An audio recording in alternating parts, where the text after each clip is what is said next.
இன்றைய இறைவார்த்தை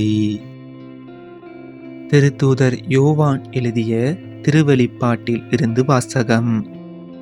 சகோதரர் சகோதரிகளே, யோவான் எனும் நான் பெரியதும் வியப்புக்குரியதுமான மற்றோர் அடையாளத்தை விண்ணகத்தில் கண்டேன். 7 வானதூதர்கள் 7 வாதைகளை கொண்டிருந்தார்கள். இறுதியான அந்த வாதைகளோடு கடவுளின் சீற்றம் முற்றிலும் தனியும். நெருப்போடு கலந்த கண்ணாடி கடல் போன்ற ஒன்றையும் கண்டேன். தொடர்ந்து விலங்கின் மீதும் அதன் சிலை மீதும் என்னால் குறிக்க பெற்ற அந்த ஆள் மீதும் வெற்றி பெற்றவர்கள் கடவுள் கொடுத்திருந்த யாழ்களை ஏந்திய வண்ணம் கண்ணாடி கடல் அருகே நின்று கொண்டிருக்க கண்டேன். அவர்கள் கடவுளின் பணியாளரான மோசேயின் பாடலையும் ஆட்டுக்குட்டியின் பாடலையும் பாடிக்கொண்டிருந்தார்கள். கடவுளாகிய ஆண்டவரே, எல்லாம் வல்லவரே, உம் செயல்கள் பெரியன, வியப்புக்கு உரியன. மக்களினங்களின் மன்னரே, உம் வழிகள் நேரியவை, உண்மையுள்ளவை. ஆண்டவரே, உமக்கு அஞ்சாதவர் யார்?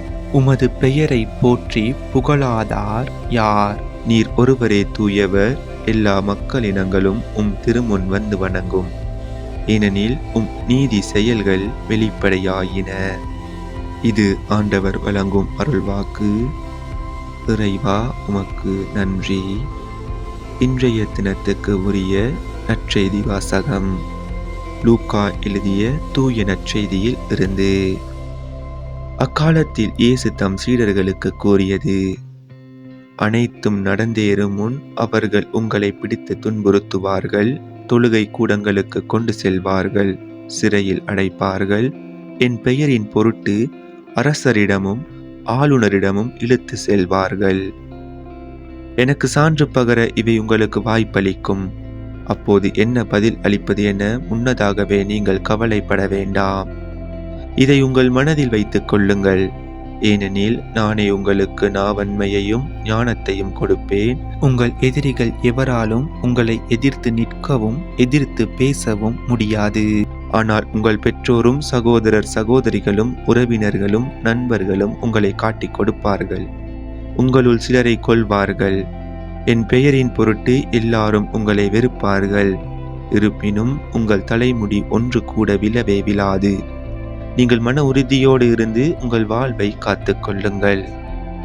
இது நம் கிறிஸ்து இயேசு வழங்கும் வாழ்வு தரும் நற்செய்தி. கிறிஸ்துவே, உமக்கு புகழ். இன்றைய தினத்துக்குரிய சிந்தனை துளிகள்.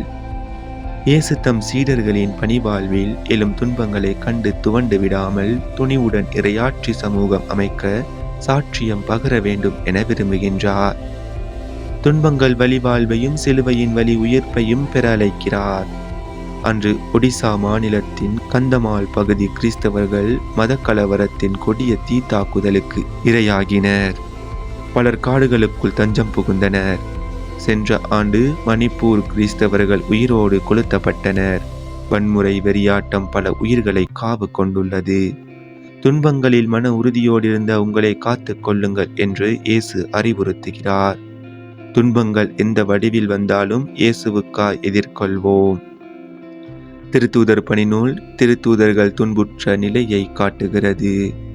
ஆனாலும் யாக்கோபுவின் கொலை, பேதுருவின் சிறைவாழ்வு அவர்களை மன உறுதி அளிக்கும் இயேசுவின் காட்சி சாட்சிகளாக்கியது. மீகாவின் நம்பிக்கை வழிகளை நம் வாழ்வின் நங்கூரமாக்கி சாட்சிய வாழ்வு வாழ்வோம். அன்றன்றைக்கான இறை வார்த்தைகளையும் நற்செய்தி வாசகங்களையும் சிந்தனை துளிகளையும் பெற்றுக்கொள்ள நம் சேனலை சப்ஸ்கிரைப் செய்து கொள்ளுங்கள்.